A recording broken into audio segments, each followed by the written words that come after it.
Já, við ætlum að tala aðeins kyn og svona kynusla og tilefnið svolítið bara vangaveltur sem ég var með í kringum Ólympíuleikana. Þá var mikið verið að ræða kyn tiltekinna keppenda og mér finnst þetta valda svo miklum stormi í hugum fólks sem að ég upplifði eins og að fyndist bara verið ógnað sinni kynvitund og ég fór eiginlega að velta fyrir mér svona hvað það eiginlega að ganga með einhverja kynvitund og ég svona einfaldur maður og gekk bara inn í eitthvað karlhlutverk og hef ekkert svo mikið pælt í því. Kannski ekki hef ég gert það, þess að það var kannski almennilega að fatta það og hef búin að gleyma því. En mér fannst þetta áhugavert að fá að bara ræða þetta, hvaða gildi kyn hefur fyrir einstaklingin og samfélagið og hvaða gildi kyn annara hefur fyrir okkur og hvort okkur standi ykkur ógn af því eða ykkur annað fólk að skilgreina sitt kyn með öðrum hætti. Og ég hef fengið hingað fólk bæði í stúdíóið. Það var hingað kominn Alex Diljar Birkisbur Helsing sem varaforseti Trans Íslands og tölvunarfræðingur. Og hér líka Theodór Una Braga sem kynsegin ungmenni og nemi. Og Kitty Andersson, formaður Intersex Íslands og ráðgjafi. Og svo hérna á Zoom-i Veiga Grétarsdóttir Súlebust sem umhverfissinni og kajakræðari. Og hérna á Hvammsnesi á Ísafjarðardjúpi fyrir undur tækninnar. Það var hún hérna með okkur. Við má kannski byrja á þér að þegar þú nú svona skökk við borðið Veiga hérna í gegnum síma. Ef ég spyrði bara hérna, hvað það mikilvægt kyn varðandi svona bara sjálfsmynd manns og sjálfsmynd og persónuleika? Mikilvægt? Fyrir mér það mjög mikilvægt. Ég lít bara á mig sem konu, ég kona og ég fæddist kona með ákveðin ég veit ekki sem að kalla fæðingagalla en þú veist, eitthvað breytileika sem ég skildi ekki hvað var. Og mér finnst það bara mikilvægt að fólk komi fram við mig eins og ég þú veist, bursið fyrir hvernig ég lít út eða hvernig ég tala, en bara hver ég sem manneskja, þá ég kona. Og fyrir mig skiptir það máli að fólk virði það bara og komi fram við mig sem konu.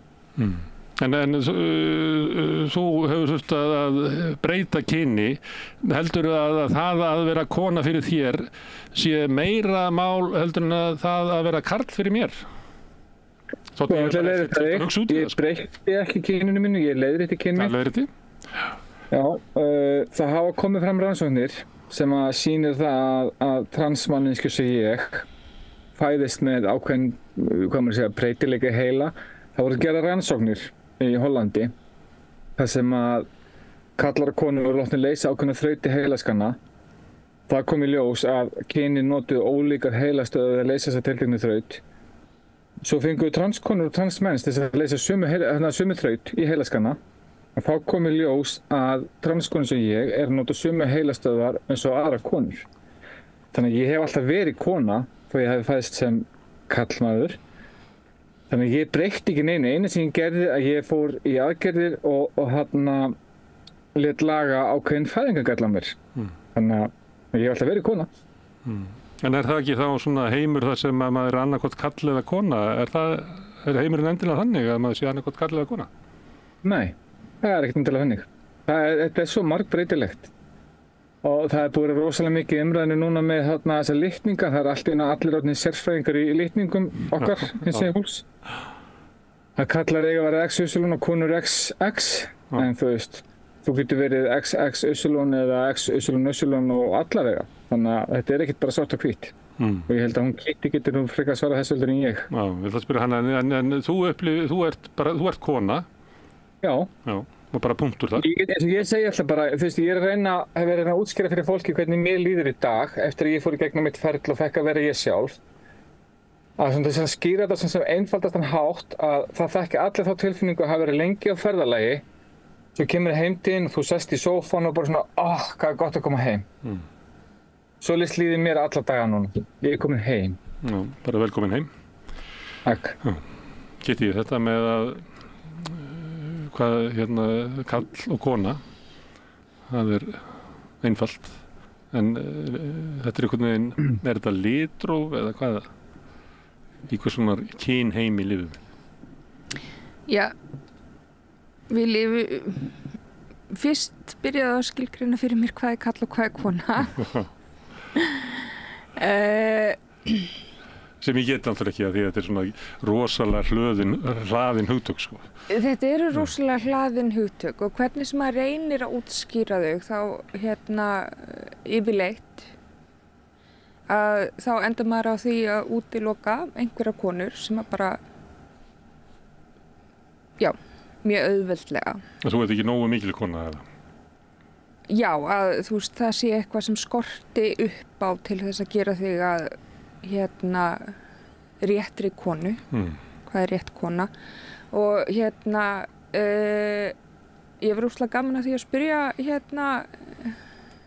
maður heyrir oft spurt, þú veist, geturðu skilgreint konu? Og spyrja þá tilbaka, ok, en getur þú skilgreint konu? Og yfirleitt þá eru skilgreiningarnir sem maður fær, já, þú veist, kona getur fætt börn, ok? Nei, það er ekki það sem að gera konu að konu. Það er fullt af konum sem að geta ekki fætt börn af ýmsum ástæðum, ég þekki það vel sjálf. Kona, svo, þú veist, er þetta yfirleitt komið út í umræður hvernig kynfrumur manneskjan framleiðir, þú veist að það er það sem að gera manneskja að því kyni sem hún er, ok, hvað með fólk sem að framleiðir ekki kynfrumur af ýmsum ástæðum. Þannig að kyn er flókið, en svona, það er líka að vissu leyti einfalt. Við byrjum öll sem konur. Hvert einasta fóstur byrjar fósturskeiðið, þú veist, bara predestined til þess að vaxa í átt að kvenkyns líkama. Þú veist að það fæðist stelpa. Svo bara eru ýmsir þættir sem að skilgreina kynin sem að gerast á meðgöngu og það er þá exi fóstur eru svona undir það búin og bara þroskast þannig að það myndast testosterón sem að þroskar fóstri áfram í átt að karlkyni. Leið og það vantar hjá exi fóstri eða það er ekki næmni fyrir hormónunum, þá fæðist stelpa. Og það er það sem við sjáum, þú veist, dálítið með intersex fólk að það fæðist stelpur. Ég er ekki að segja allt intersex fólk séu stelpur eða konur. En að það fæðast stelpur og svo kemur í ljós síðar að það sé eitthvað öðruvísi við þá stelpu og þú veist, til dæmis er mál Caster Semenya, suðurafrísku hlaupakonunnar, rosalega gott dæmi það. Þarna fæddist stelpa, hún var alin upp sem stelpa, hún hefur alltaf búið sem kona.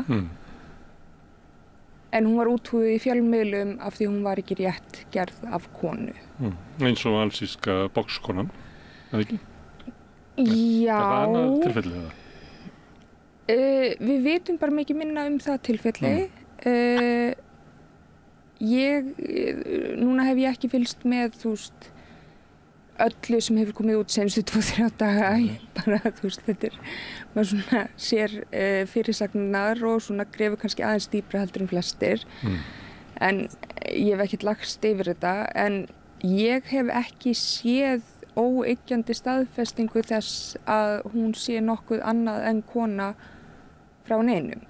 Það eru þarna yfirlýsingar frá IBA, boxsamtökunum, sem að koma þarna út. Yfirlýsingar frá þeim sem eru gefnar út. Ef að mig misminnir ekki þá eftir að Íman hafði sigrað rússnesku boxkonuna, ítölsku boxkonuna, hverja þá konu sem hún var að keppa við. Það var ítölskarna sem lagðist á hnén og sagði þetta að vera ósanngjarnt. Já. Það voru. Og IBA kemur út með þessa yfirlýsingu þarna, en þau hafa ekki getað bakkað hana upp með neinu. Hún stenst próf ólympíuleikana sjálfra. Þannig að þar með er bara leið búið að útiloka alveg stóran hluta af þú veist, tegundum eða möguleikum þar sem að þessi kona gæti verið intersex. Þannig að við vitum í raun ekkert. En það sem við vitum að þegar hún fæðist að þá hún skilgreind sem stúlkubarn. Já. Svo hún alin upp sem stúlka og Já. Hún keppir sem kona og Já. Eftir því sem okkur skilst að þá lítur hún á sig sem konu og samfélagi sem hún býr í lítur hún á sem konu og ríkisstjórn viðkomandi lands skráir hana sem konu í passan. Já. Þannig að öllum tímum hefði alltaf verið litið á hana sem konu. En hún bara út af transumræðinu það komið þannig að nú Elon Musk og einhver fleiri sem að vilja skilgreina hana sem kall. Gegn hennar vilja, mér hef ekkert orðið var við það að hún vilji skilgreina sem kall. Fyrsti orðrómurinn væri að hún væri trans. Og það það sem að J.K. Rowling og Elon Musk og fleiri stökkva á. Bara, þú veist, þarna trans. En það var ekkert hún sem sagði það ekki, hún sagði það ekki eða neitt frá Alsír. Nei, það bara, og ég meina það fáránlegt að halda að íþróttumanneskja frá Alsír sé trans. Af því að það bara, þú ert ekkert út úr skápnum sem transmannski og lifandi í Alsír. Nei, mér finnst það ekki líka. Þess vegna þetta svolítið sérstakt mál. Þannig að þú veist, það var bara svona fyrsta tilfellið af, þú veist, þú fjallst á rökhugsunarprófinu þarna, geskan, J.K. og Elon. En svo, sem sagt, af því að þau eru búin að, Twitter samfélagið búið að býta þetta í sig og þá þegar það kemur í ljós að þetta gæti verið eitthvað annað og það ekki rökstutt en það gæti mögulega verið eitthvað annað, þá stökkvaði á það. Og bara, hún ekki karlmaður, hún ekki kvenmaður af því að hún stóðst ekki kynpróf ólympíuleikana. En þá erum við komin, sem sagt, á það að kynprófin hjá ólympíuleikunum mjög ströng, útiloka stóran hluta intersex kvenna frá keppni, hún stóðst þau. Þannig að við vitum að þú veist, hún gildur keppandi á ólympíuleikunum. Staðlarnir sem ólympíuleikarnir nota eru aðgengilegir. Það geta allir skoðað þá, það geta allir googlað, þú veist, hverjar þessar örfáu undantekningar af intersex fólki sem fá að keppa eru. Og ég meina helsta undantekningin intersex konur með algjört andrógenónæmi. Jú, það framleiða testosterón en þær eru andrógenónæmi, þannig að þær fá í raun ekki, þú veist, jákvæðu áhrif testosteróns sem að geta, eða þú veist, ég til dæmis sjálf búin að vera bara á testosteróni í nokkur ár og það var fyrir það á estrogeni frá því ég var unglingur, það breyttist ekkert. Þannig að þú veist, það hópurinn sem að fær undantekningu til að keppa og einhverju svona örfáir aðrir. En það þannig að þegar við erum að skilgreina kalla á konu og hugsa kyn, að við séum komin í svona eitthvað sem hægt að mæla og veiða upp úr blóðinu eða þetta eitthvað leyti félagslegur raunveruleiki? Kyn bara sambland af, þú veist, það félagslegur raunveruleiki. Það ekki hægt að mæla hvers kyns einhver út frá einhverjum einu kyneinkenni, þú getur ekkert mælt, þú veist, hormónan hjá einhverjum og sagt með 100% vissu þetta karlmaður eða kvenmaður. Það náttúrulega að vera viðkomandi þarf að vera einhverju sátt við það kyn sem að deilt út, það sem að maður skrítið við Elon Musk og félaga, að þeir ætluðu bara að deila út kyni til annars fólks. Þú veist, þetta að mæla einhverja líkamlega þætti og þá segi ég að þú ert svona kyn. Já. En það þarf náttúrulega að þú þarft að vera sátt við það. Já, einstaklingurinn þarf, þú veist, að samþykkja það. Kyn að einhverju leyti líffræðilegt, þú veist, við æxlumst og fjölgum okkur og bla bla. Kyn að mestu leyti félagslegt og allir þættir sem að, þú veist, gera kyn líffræðilega, að þeir falla einhver tíman á kynjaprófinu. Og svo líka kyn eitthvað sem bundið svona persónu skynjun viðkomandi sem það ekki svona, náttúrulega mörgu þess að vera félagslegt. En getur líka verið eitthvað sem að það er svona einkanlegt tilvistarleg upplifun sem að oftast tengt einhverju félagslegu en þarf ekki að vera. En að byrja áður en ég held lengra því að við erum að tala sko íþróttir og Veiga náttúrulega afreksmanneskja í kajakróðri. Hvernig sló þessi umræða í kringum Ólympíuleikana þig? Hún alveg búin að taka á. Og ég var enda að ræða þetta við vinkonum mín í dag að þú veist að tala með yfirbyrði transfólks. Ég í hringinn í kringum landið 2019 á 103 dögum. Það voru 53 ráðadagar. Það þýsk kona sem í hringinn í kringum Ísland árið 2007. Þá tók hana 33 daga og þar af því voru 25 dagar á sjó. Þannig að hún var 25 dagar á sjó meðan ég var 53 daga. Þannig að þessir, já, ég á ekki séns í þessu konu þó ég sé trans, þannig að þú veist, ég er bara rosalega þreytt á þessu, þessari umræðu þessi miklu yfirbyrði á transkonum út af testosterónmagni. Ég fer í blóðprufu reglulega, ég er í 0 í testosteróni, ég er ekki með neitt testosterón, þannig að hún mér takið inn sjálf. Minn styrkur og ég myndi segja að styrkurinn minn og þrekið mitt hafi minnkað 30–40% eftir ég fór í gegnum þetta ferli. Þannig að já, ég er virkilega þreytt á þessum öllum þessum netsérfræðingum sem veit allt litning og testosterón og hormón og allt í dag. Þannig það ekki raunveruleg, ég getur sagt, ógn í því að komi karlar og vinni allar kvennagreinar eins og maður heyrt fólk vera að halda fram. Sko, þetta rosalega einstaklingsmyndi líka. Ég skal alveg viðurkenna það. Ég hef sagt þetta áður í viðtali að, þú veist, Gísli Marteinn versus Hafþór Júlíusson er svart og hvít ef þeir kemur báðir út sem transkonur. Þannig að þú veist, þetta er einstaklingsmyndi líka. Og það er líka bara hjá venjulegum konum og venjulegum karlmönnum. Það eru karlmenn sem fæðast Össulon og eru með tvöfalt magna karlitningum og með miklu meira karlhormón heldur en venjulegur karlmaður. Þeir eru með mikla yfirbyrjar aðra menn og þá ekki að stoppa þá líka. Já, og það eru alls konar hlutir aðrir í líkamsbyggingu sem að veldur, eða svo veist, virkar þannig eins og fólk standi ekki jafnfætis í íþróttum. Ég sá mynd held ég í gær eða fyrradag af tveimur sem voru að keppa í blaki. Og mér sýndi sko minni konan vera meira en helmingi minni en stærri konan. Það munaði töluvert miklu. Herðu, en Theodór, hvað kyn, hvaða máli skiptir kyn? Og nú er ég að spyrja svona eins og ég var að kynna mig áðan að hefði bara gengið inn í eitthvað svona kynhlutverk. Finnst þér svona líklegt að ég sé svolítið svona blindur á hvaða gildi svona kyn hefur fyrir persónuleikan og í samfélaginu? Það sem að ég eiginlega gekk svona gagnrýnislaust bara inn í mitt kyn. Já, svona að vissum hluta, þú veist, það ert ekki að pæla mikið í því, það ert ekki að pæla mikið í því.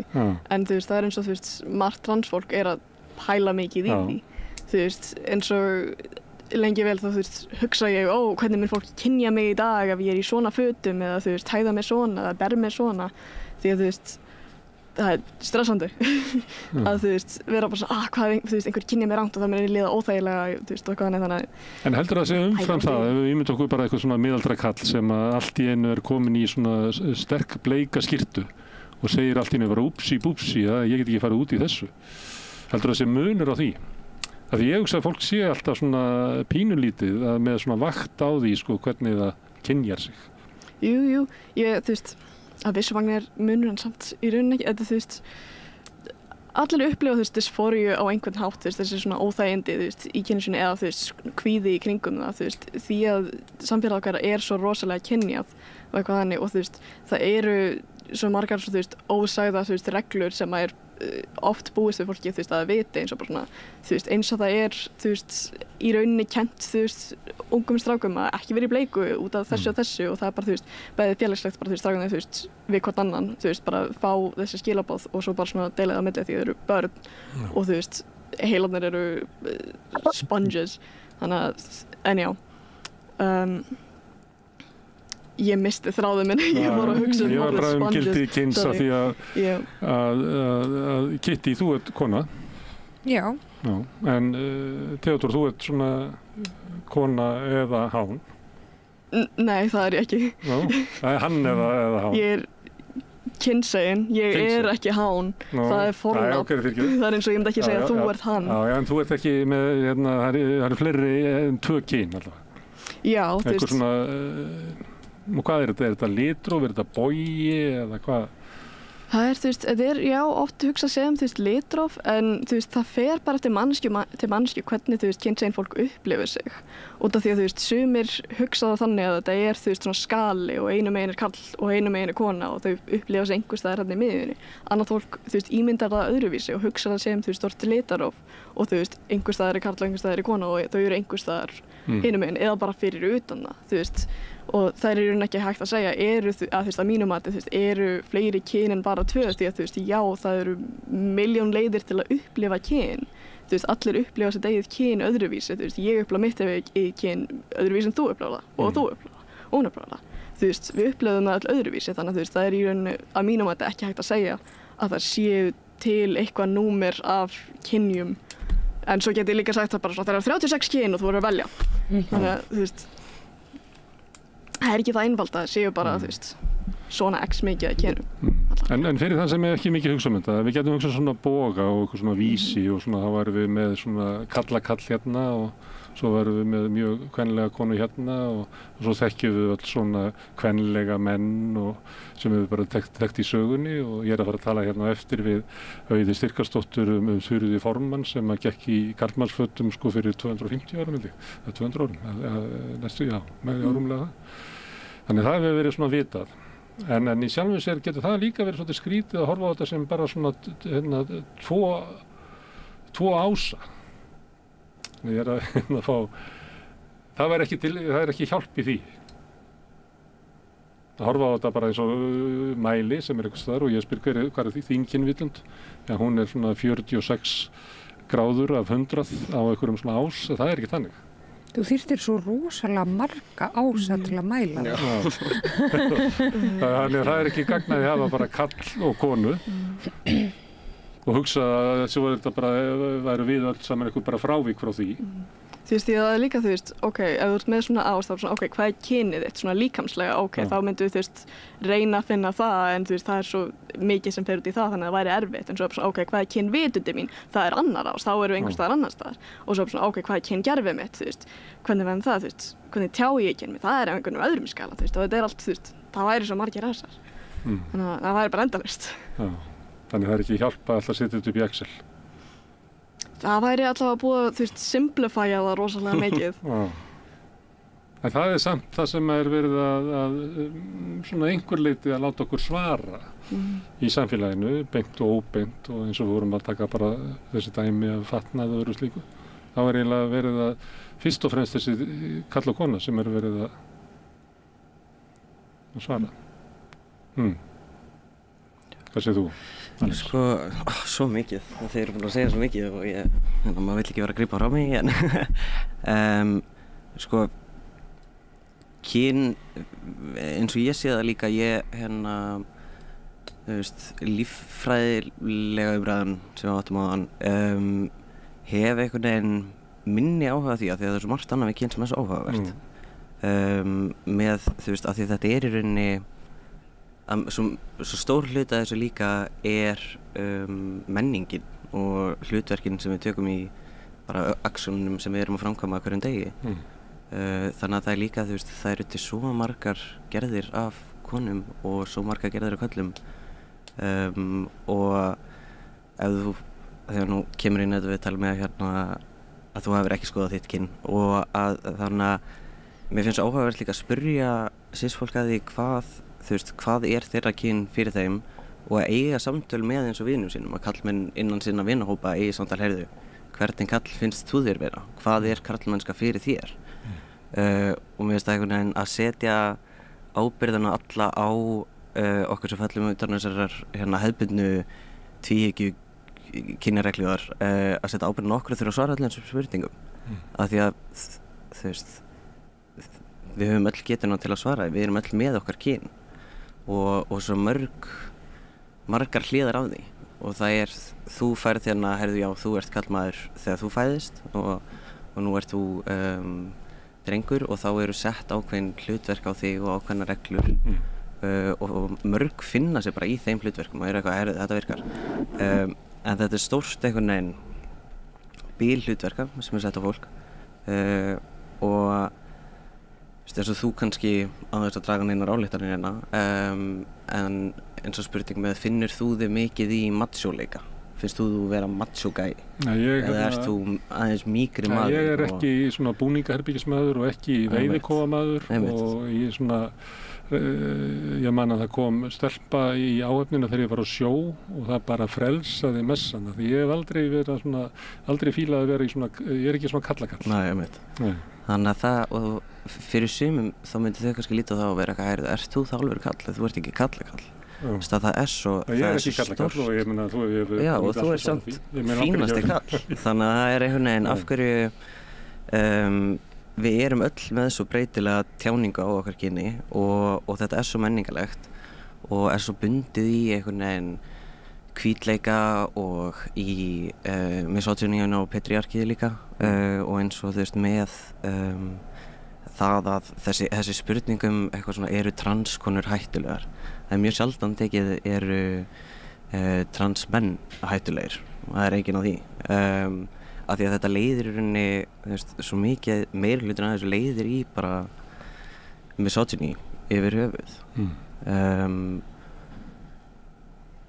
þannig að það einhvern veginn þetta verður svo þreytt umræða þegar við erum alltaf föst á einhverju svona er þetta konu og ætla að útluta einhverju og Elon Musk ætla að fara að yppagogg yfir einhverju þú veist, hann eða einhver sem tekur mark á honum ennþá í dag eftir það sem hann hefur verið að framkvæma síðustu árin svona En það hins vegar má vel vera að það sé samt áhugavert og ég man að þegar rauðsokkurnar komu fram og þær stigu fram og höfnuðu svona tilteknum kvenhlutverkum sem var verið að þröngva þær í sig að þá var það alveg rosalegur stormur í huga manna svona eins og Elon Musk vegna þess að bara þessi hugmynd raskaði einhverju öryggi hans inn í sínu kynhlutverki og svo þegar hommandi kom út úr skápnum og lesbíurnar og þá var sami stormurinn í hugum á svona svolítið svipuðum gaurum sem að og það miðst að sömurleiti finnst mér það áhugavert að það að einhver svona skilgreining annars fólk á einhverju kyni að ég upplifi það sem einhvern veginn að sé vera að grafa undan sjálfsmynd minni og veldur mér óöryggi, mér finnst það mjög áhugavert. Já, algjörlega. Og mér kannski ættum að fjallum þessi mál þannig, sko, hvað að karlmennskunni hjá Elon Musk eða hvað, heldur það svona dauðahald í hana? Já, nei, algjörlega og ég held að þetta sé að því að nú var ég að lesa bók í gær sem heitir Amateur eftir Thomas Page McBee sem fjallar einmitt mjög mikið um þetta og að fjalla box í Bandaríkjunum fyrir sem transmaðurinn og einhvern veginn að komast inn í þetta umhverf af karlmennsku og með rannsóknir í kringum líka einhvern veginn aggressjón og testosterón og mýturnar sem fylgja því þannig að ég mæli með þeirri bók en að það sé, þú veist með karlmennskuna að það sé það hefur náttúrulega verið gríðarleg breyting á karlmennsku síðustu, þú veist, 10 árin með einhvern veginn hvað jákvæð karlmennska og hvað neikvæð, þetta toxic masculinity, hvað það? Já, deilt það hefur verið breyting, það líka deilt það. Það deilt það, en það líka... Sumir upplifað þess að vera eyðileggja karlmennskuna.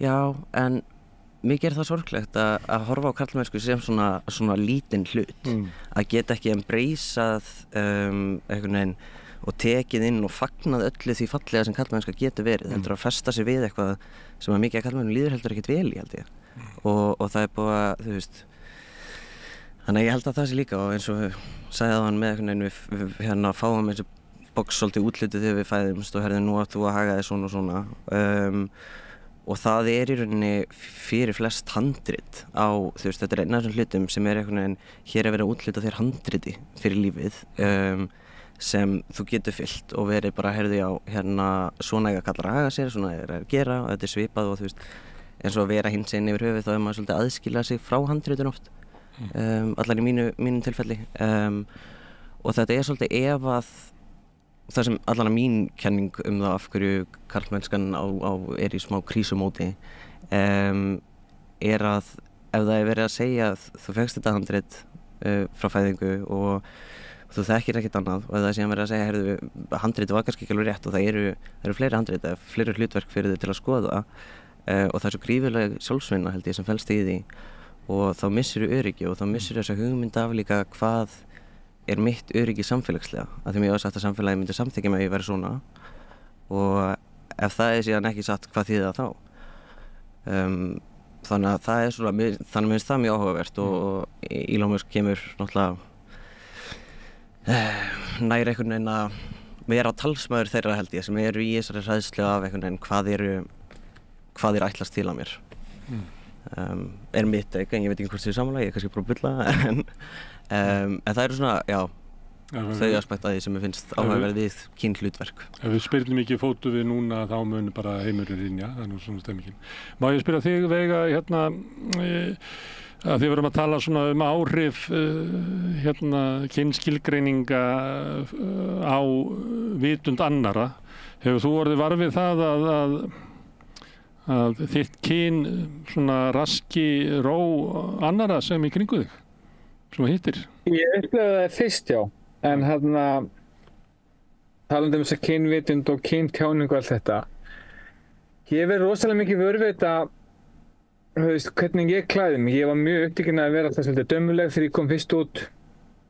Klæddi mig alltaf pilsum, kjólum og svo lögst mála á mig hverjum degi. Ég nenni aldrei í dag, ég er bara í útistarfötum með derhúfu.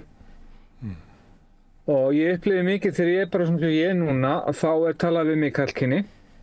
En leið og ég skipt og fer í fínuföt, þá er alltaf að heilsa í kvenkyni. En ég finn rosa mikið mun á því.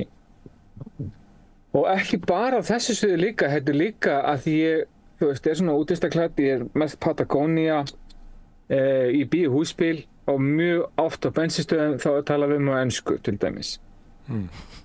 Þá er allir ekki orðinn Íslendingur lengur að því ég er svona klæði mig þannig, þá er ég bara útlenskur túristi á Íslandi.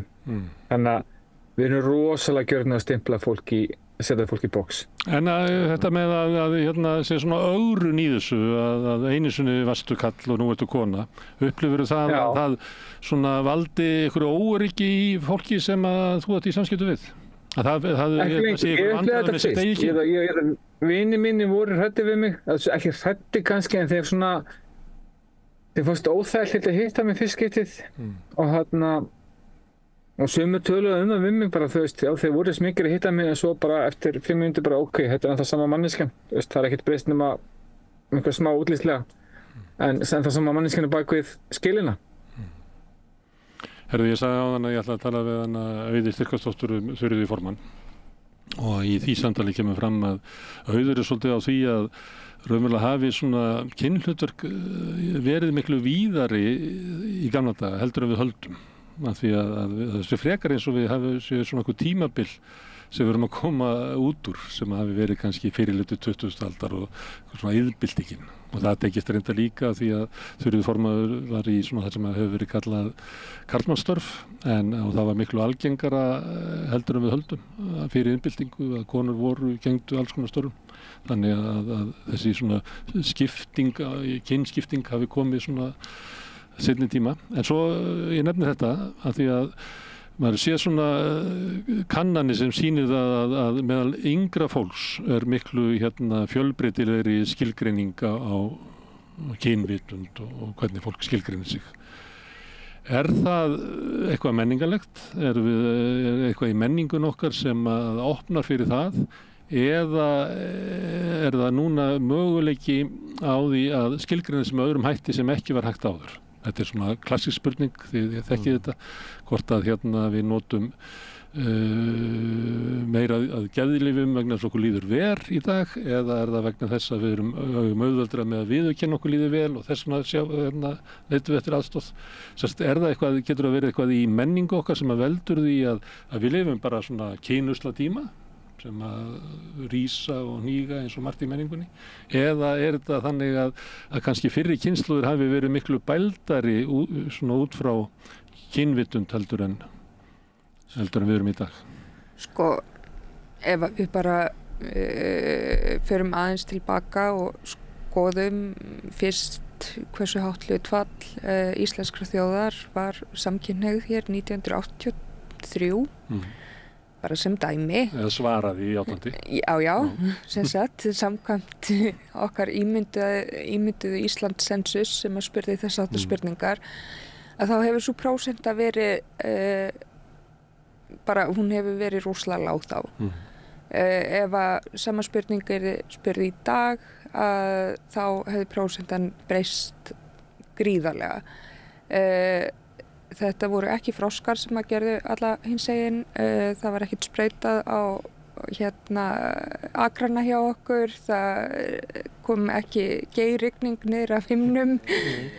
Glösveppurinn heldur. Nei, þannig að þú veist, það sama á auðvitað við bara transfólk í dag, þú veist, ef að maður skoðar hvernig við talað var transfólk 1990 og eitthvað, versus hvernig ég tala transfólk í dag, að þá það dagur og nótt. Og auðvitað þá bæði bara að transfólk miklu opnara við að koma út úr skápnum. En líka fólk sem ekki trans verður líka miklu opnara með því að bara kanna kyn. Og það allt í lagi. Þú veist, við þurfum ekki við megum ekki heldur, þú veist, þetta strax í þann pakka að hver einasta manneskja sem að tjáir kyn sitt öðruvísi heldur en þú veist, ströngukassarnir sé trans, þú veist. Að það sem við eigum frekar að vera að gera bara svona að brjóta niður kassana þannig að þeir svona verða einum stórum kassa þar sem allir geta verið saman í partíinu og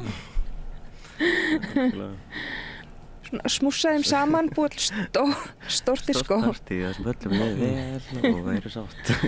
Ég held að þetta sé líka, þú veist, þessu með Þuríði Formann, ég ræði Þuríði Formann mjög mikið við vini mína. Af því að sem einhvern veginn svona einn helsta, það sem ég getur litið tilbaka og verið eitthvað svona, já, var þetta, þú veist, þetta okkar sögulega transmannskja, einhvern veginn úr fortíð, þannig að hlakka til að hlusta á þáttinn á eftir. En ég held að þetta sé svolítið tvíeggjars sverð orðaforða líka stundum, af því að eins og hjá mér að ég læriði ekki orðin fyrir kynsegin og þú veist, og kvár, nýtt orð líka, non-binary. Þetta voru einhvern veginn ekki orð sem voru í boði fyrir mig mjög lengi, þannig að það var einhvern veginn, já, ég veit ekki alveg hvað ég að því ég get ekki sett stimpil á það, en þá, veist, þannig að núna þegar það aukning í orðaforða, en þá það líka það eins og síðastundu þörf á því að skilgreina allt líka, setja stimpla, við þurfum að limma allt niður sem ég held að sé heldur ekki rétt. Af því að hvernig við notum orðið bara, svona persónubundi líka. Hver að vill fá stimplana? Já, nú ert þú allan í dag að spyrja stimplana, þannig að ætla ég spyr hvert þitt kyn og þú segir ég veit ekki, mér alveg saman það. Já. Myndi ekki heimta að þú stimplaðir eitthvað ákveðið. Nei, en ég held að þetta sé, þú veist, ég meina samt eins og með, þú veist, bóksan sem við vorum að ræða á hana, það allt inn að fara í að við þurfum að setja orð á allt sem við sjáum og ef það eitthvað sem við skiljum ekki alveg að þá, þú veist, panikki við fittar ekki inn í kategóriðinu á þessu bóksi og þetta náttúrulega líka sko stórt trend bara í heiminum yfir höfuð núna þegar allt, þú veist, svo tengt á milli landa í gegnum internetið og með öllum algoritmum og hashtagum þar sem alltaf verið að ég þarf að geta marketa þennan hlut, ég þarf að geta sagt nákvæmlega hvað hann annars hefur hann ekki gildi og það bara hluti af einhvern veginn menningunni sem við búum í og þú veist, þannig að það einn hlutur af þessu en síðan líka í þá, þú veist, þessu tíma Þuríðar að þegar það voru ekki þessu sömu orð og þá kannski líka hafði hún var meira leyfi til að bara já, þú ert að sinna kallstöðu og klæði svona þá ætlum við bara að koma fram við þig eins og manna því að þú ert að gefa okkur merkin það og það þurfti ekki, þú veist, á þess að ég hafi þekkt hana persónulega en ef maður velti því fyrir sér hvort það hafi verið að einhvern veginn þá held hann að alveg þurft að berjast fyrir sér en að ekki krafist þessar sömu skilgreiningar og réttlætingar á því að vera til heldur bara, heyrðu, þú ert að gera þetta og stendur vel, frábært en í dag þegar það einhvern veginn þegar maður þarf allt í einu að fara að setja limmið á allt allan enna margbreytileika í sér og að reyna að setja einhvern veginn eina manneskja á bara þú ert akkurat þetta og held ég að missa svolítið mikið af göldrónu líka og Þuríður formaður gerði það svolítið sko. Að hún er svona á miðjum aldri, þá bara mætt hún í karlmannsbúning svona eins og hún væri bara búin að færa sig til sko. Já, og þá var því bara tekið og ég vil að þú komið fram við mig eins og karlmaður. Já, þannig að algjörlega, ég vona einhver eitthvað geri þættum þetta eða eitthvað, það væri hérna En þetta með tíman og kynslóðunar, að það er náttúrulega fjölbreytilegri kyn meðal yngra fólks, heldur en var bara verið, hvað sagði þú, 1990, það er 30 ár, það er ekki lengra síðan. Það sem þú eiginlega varst að tala eins og það væri valla rætt það. Sko. Í transmálefni að þá var bara afskaplega lítið rætt þau eiginlega neins þar í Evrópu mikið fyrir 1990. Það er svona upp úr 1990, auðvitað voru stuðningshópar og samtök og það eru einhver samtök sem eru eldri og það var eitthvað en ef að þú skoðar, þú heyrir rosalega lítið fyrir svona bara á þessari öld í raun sögur transfólks. Já, en það þýðir náttúrulega ekki að það hafi ekki verið heldur. Af því að það er, þetta er bara þetta að það sé ekki talað það en það eru, það er til dokumentation þetta og það eru sagnfræðingar að vinna í þessu en það er líka bara einhvern veginn saga transfólk hefur ekki verið skráð heldur og þannig að það er líka annar hluti af þessu og eins með mikið hinsegin að við bara eigum ekki sögun okkar heldur. Þannig að þá kemur þetta allt inn eða það er allt inn eitthvað svona fjölgun á transfólki, ég held að sé í rauninni ekkert fjölgun heldur bara við getum loksins talað það. Við erum á orðin, það er verið að hlusta okkur en það hefur alltaf verið til transfólk. Og sama hlutvall og er núna. Segjum við sikkur hlutvall, það er 1920 að þá voru jafnmargir. Ég held að við getum rosalega lítið treyst á tölfræði frá Þýskalandi 1920. Heimilíðveldi var náttúrulega mjög frjálslynt. Það var mjög frjálslynt en ég held að við getum rosalega lítið treyst á nákvæma tölfræði. 13 árum síðar. En við vitum það þá að það var fólk sem var trans.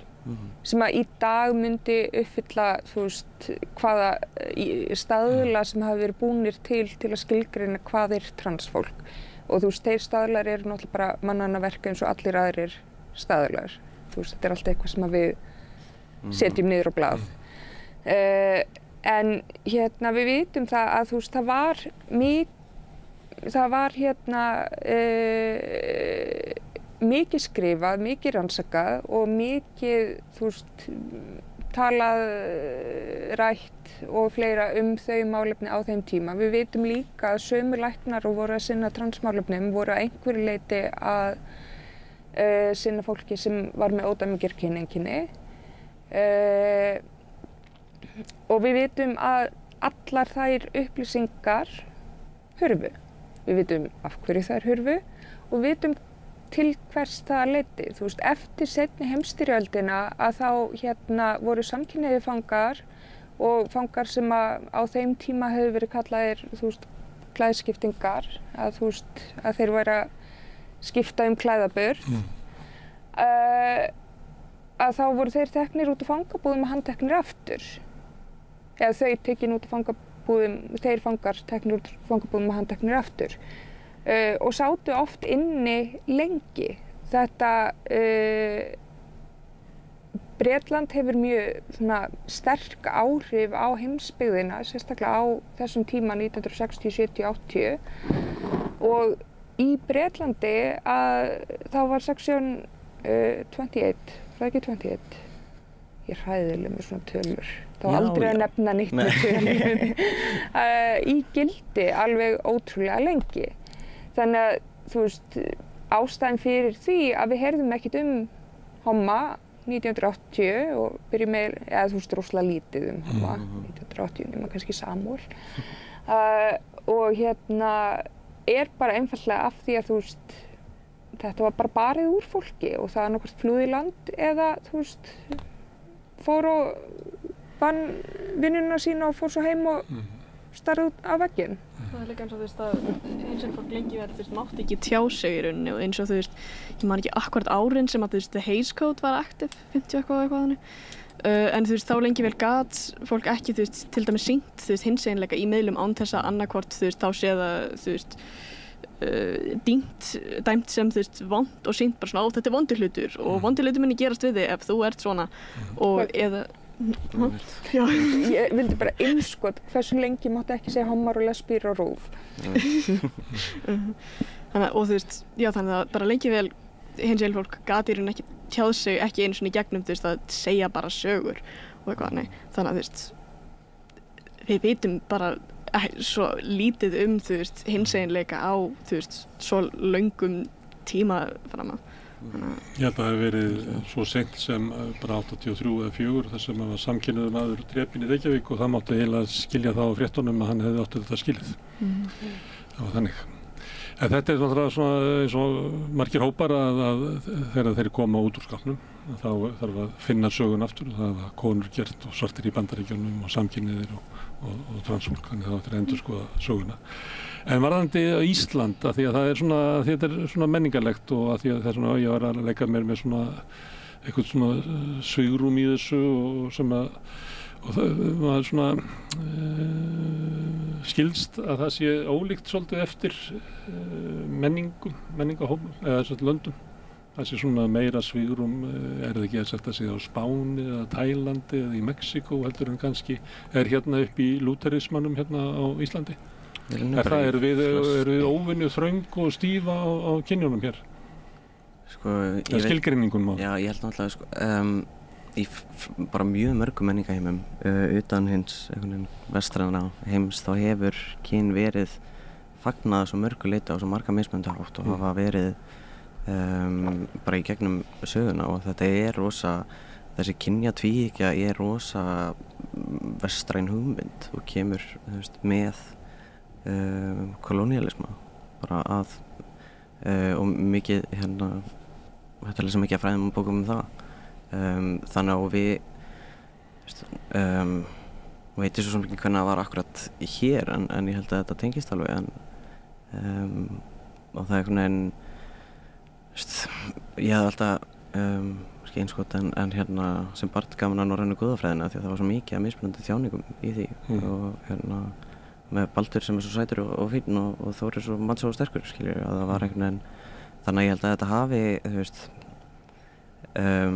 með því að setja fólk í annarkvort eða bóksið að þá er líka einhvern veginn svona stjórnvaldsdæknin að hérna þú gerir þetta og þú gerir hitt en þetta er þú veist og það er bara rosa mikið af fallegri menningu sem hefur tapast vegna kolóníalisma þegar það kemur að kynntjáningu og það er rosa sorglegt og það er eða þú veist og það er bara rosa erfitt að hérna að endurvinna það núna og allt í einu fólk þurfa aftur þar að vera að berjast fyrir því að hérna allt í einu eitthvað sem var alltaf sannleikur hafi verið tekið að þeim er hérna svolítið grilluð pæling og bara sorglegt.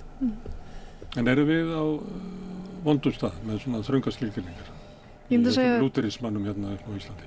Ég myndi segja hér á landi þá ég myndi segja það er léttara að vera til dæmis trans hér á landi en í mörgum öðrum löndum þú veist bara þú veist við erum til allra guðslöku komin með aðeins betra þú veist kerfi í kringum það þú veist það er miklu léttara að breyta nafninu sínu og kyninu hans þú veist hér á meðan þú veist í mörgum öðrum löndum þá er þú veist þetta ferlið að bara breyta nafninu sínu og löglega kyni er svo miklu lengra og dýrara og allt þannig á meðan þú veist ég daginn gæti bara sett inn bara þú veist hei ég vil svissa millinafninu mínu og fyrsta nafninu mínu út af því að mér langar að fara eftir millinafninu mínu núna í staðinn getur ég gert það og það er bara svona já ok og ég gæti bara gert það og það er bara svo létt og ég er svo þakklátt fyrir það að þú veist við erum með þessi kerfi sem eru svona góð þú veist en samt er þetta ekki perfekt hjá okkur þú veist en þetta er svo miklu betra en að það gæti verið og er á mörgum stöðum eins og þú veist ég hugsa til að þú veist til dæmis í Ítalíu þau eru ekki komið með þú veist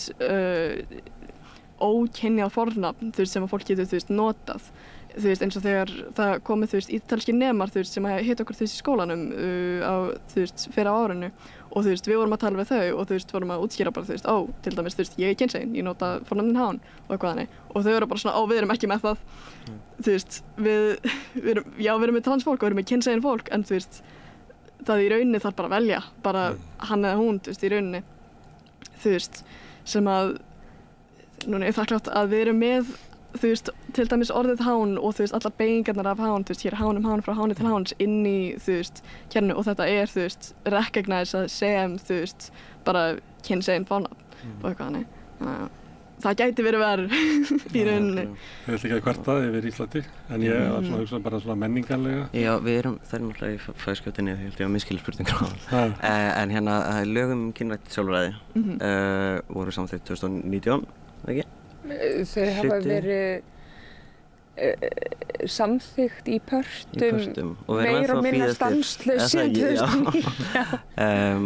Og þau náttúrulega gefa, þú veist, setja okkur það er gefið út svona réttindakort transfólks og ég var úti á ráðstefnu þegar það var kynnt sem var mjög áhugavert að þegar Ísland lendir efst í því og maður er samt eitthvað svona vá ef þú veist, þó er mjög gott að vera trans á Íslandi, ég vil ekki draga því og það er hérna fáir aðrir staðir sem ég myndi vilja vera á en þá er það samt eitthvað svona vá, er það ekki er þetta það besta sem við getum en nú er áhugavert eins og í síðustu viku að þá, fyrir 3 vikum samþykkt reglugerð kynhlutlausa aðstöðu, salernisaðstöðu í almenningi og það er náttúrulega, þú veist, að fólk allt í einu aftur að fara að vera eitthvað, er verið að taka eitthvað af okkur, en það sem er verið að gera núna er að því að lögum kynrænt sjálfræði hafi verið uppfærð, en það er svo mikið að lögum og reglugerðum sem á bara eftir uppfæra og þetta er einhvern veginn þarf að rúlla og samfélagsreglunar okkur þurfa að vera í stanslausu endurskoðun held ég, þannig að þau séu fyrir samfélagið, en annars er bara nokkuð næs að vera trans á Íslandi. Það er hins vegar því hluta að verða var við svona andúð og stundum er umræðan harkaleg. Ég var að ræða þetta við hérna fyrir svona tæpa ári síðan við kynjafræðing og þá var það svona vangaveltan var þessi sko að maður ber saman réttindabaráttu samkynhneigðra við hérna réttindabaráttu transfólks að þá ef maður horfir á sko árafjöldan þar sem maður tókst að vinna sko lagalega sigra að þá tók það ógnar tíma í baráttu samkynhneigðra en það hefur gengið hraðar í réttindabaráttu transfólks og þá var svona hugmyndin sú að þetta gerist alltaf inn í samfélagi og inn í samfélaginu, þú veist, það er einhver raufaröfn sem að þarf að melta þetta og læra þetta og samfélagi verður að læra þetta.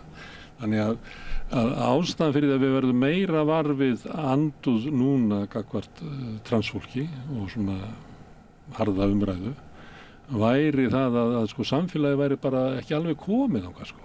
Það væri þetta hérna, ég veit ekki hvort þið kannist við að hún hérna, það var sagt Roe versus Wade þegar það kom hérna á sínum tíma að þetta væri of stór stökk og það væri það stór stökk að það væri hætta við að kæmi sko bakslag í samfélaginu þannig að þetta er tekið aftur að það væri betra að vinna smærri sigra og þannig að þetta voru svona vangaveltur sem voru með það, ekki það að sko andúðin væri réttlætanlegt með þessu en það er bara einfaldlega þannig að þegar það eru mikla breytingar í samfélaginu sem eru svona djúpstæðir eins og við erum sömuleitt að tala hér að svona kynvitund er djúpt ofan í bara skilgreiningu fólks á persónuleika sínum að þá væri þú veist það væri töluvert eftir að sigra í samfélaginu umfram það sem er komið í lagabreytingunni á transfólki frekar heldur í samkynna. Sko, jú, ég held að þetta sé að miklu leyti rétt og ég meina þetta hefur alveg verið, þú veist, svona rannsakað og trakkað að einhverju leyti. Það er hérna mjög áhugaverð skýrsla sem heitir Tip of the Iceberg. Ef þið googlið Tip of the Iceberg Funding Report að þá sýnir hún bara hvernig það er dælt inn peningum til þess að í raun bara koma á fundament kapitalist kristnum gildum í Evrópu. Þú veist, bakslagið er alveg til, við finnum alveg fyrir því og það hefur alveg verið rannsakað nóg til þess að við vitum að það er fjármagn á bak við það. Og ég meina, kannski við hjá Intersex Ísland finnum kannski, við finnum að einhverju leyti fyrir bakslaginu en núna finnum við til dæmis meira fyrir hræðslunni við bakslagið. Já. Við hjá Intersex Ísland, sko. Hvernig virkar það ef ég má spyrja? Hræðsla við bakslag? Já. Það maður bara tala sig upp í það að vera hræddur við það eða? Nei. En núna átti samkvæmt lögum um kynrænt sjálfræði, þá átti 7. janúar að setja á fót nefnd til þess að endurskoða Intersex hluta laga um kynrænt sjálfræði. Intersex hlutin á lögum um kynrænt sjálfræði fór í gegn á COVID-tímum, bara alveg á COVID og svona nálægt byrjun COVID þegar það var kannski ennþá minna vitað og var í raun bara samþykkt það sem að nefndin hafði unnið sig í gegnum áður en að COVID byrjaði. Þú veist, COVID smellur þarna á í miðju nefndarstarfinu. Þannig að núna er hluti af þeim lögum sem á að endurskoða af því að það verndin fyrir intersex stráka er ekki nægjanleg. Þeir eru svona teknir dálítið út úr sviga og maður sér þar svona dálítið toxic masculinity-ið að það er allt í lagi að vera pínu öðruvísi stelpa. Það er minna í lagi að vera öðruvísi strákur. Þetta var nú hjá samkynhneigðum líka sko og ég held að hommannir hafi fengið meira óþvegið heldur en lesbíurnar sko. Já, oft á tíðum sko. Þú lemur ekki konu en þú getur lamið kall þó hann sé kannski ekki alveg nóg kallalegur og þú sért að lemja fyrir það. En svo sem menn lemja líka konur, það ekki það? Já, en hræðslan við bakslagi, við finnum það alveg bara hjá til dæmis ráðuneytinu. Núna eru að verða komnir 8 mánuðir rúmir síðan að það átti að taka þetta upp aftur. Svona í okkar samtölum við starfsfólki á ráðuneytinu þá hefur alltaf verið þú veist, það er hræðsla við að það verið ráðist á translutalagana út af því að það hefur verið að opna fyrir intersex-hlutalagana. Þannig að hræðslan við bakslagið hefur líka áhrif, þú veist, það er alveg taktík að bara rífa nógu mikið kjaft, þykjast vera nógu stór. Þú veist, ef maður skoðar flest þessi félög í Bretlandi, þú veist, þau eru með billjón félög utan allt og sem eru svona ala á, þú veist, á móti transfólki og þetta byrjar yfirleitt, við erum á móti transfólki og svo verðum við á móti ákveðnum réttindum samkynhneigðra og svo verðum við á móti ákveðnum réttindum kvenna og svo vinnur sér þannig upp í svona ákveðin pakka. Transfólk og flóttafólk er svolítið það er trending sem blóraböggull hjá fólki. Það er voðalega vinsæll byrjunarpunktur í svona Svo krafa undan samfélaginu eins og við viljum hafa það. Já, en þetta er náttúrulega, þú veist, svo mikið að þessu er líka umræða og þó allan heima þá erum við heppin því að ofbeldið hefur ekki verið mikið annars staðar en það hefur rosa mikil uppreisn í þessu og bara með uppreisn hægri stjórnvalda í heiminum og þessa dagana þar sem þetta er notað sem eins og það hversu mikið bara Trump talar transfólk, eitthvað svona það en notað svo hann þurfi ekki að tala aðra hluti og vera að flagga er eitthvað sem er skeri og sem ég er að segja ykkur að þið skiljið þetta ekki þannig að nú getið þið reiðst yfir þessu og þetta er svo stórt trend í gangi núna og kemur inn þá eins og að segja í því að fylgja eftir eins og möguleganum. Já.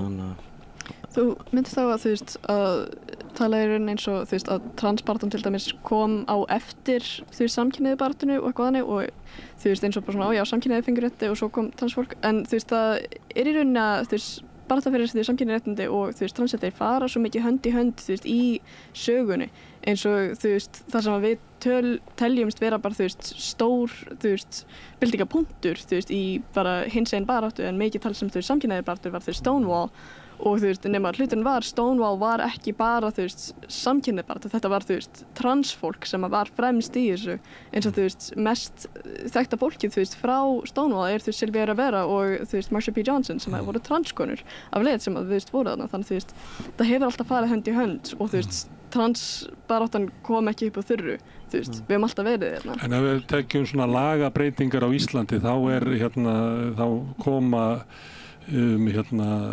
staðfesta sambúð og réttinn til þess að taka börn í fóstur og svona, það kemur á undan því sem hægt að eyrnamerkja trans. Og ég eiginlega bara, Þorgerður Einarsdóttir kom hérna og ég nú bara að reyna að endursegja sko, hennar rannsóknir sem hún var eiginlega að reyna að meta sko, andúðina í samfélaginu samhliða sko, lagalegum sigrum. Það kannski eru skilaboðin bara það að fólk ætti að passa sig á því að taka lagalega sigri ekki of að það getur vel verið að þeir eftir að vinna hina sigrana líka sko, þetta var nú einhvern veginn þannig. Herðu,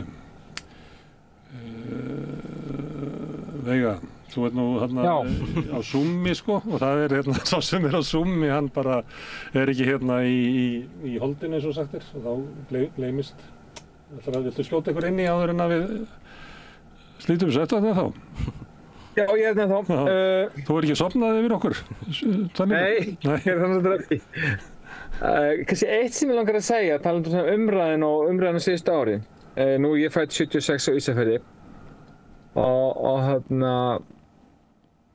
og svo talandi þessi kalla vinnustæði og allt svoleiðis. Nú ég búinn að vinna svolítið vinnustöðum næstu 20 ár í rennismíði, skipasmíði, vélsmíðum og svoleiðis. Og það var nú oft talað sérstaklega homana, en minna lesbíur og transfólk, talandi þegar Anna Kristjáns kom út.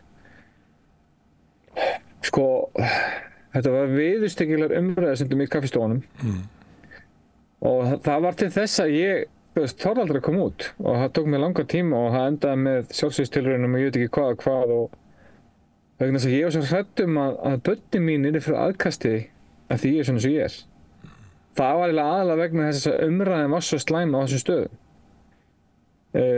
Flestir þessi gaurar sem töluðu svona eru vinir mínir í dag. Þetta var bara svona eitthvað í nösunum á þeim. Þannig að við þurfum að passa umræðina, hvernig hún er.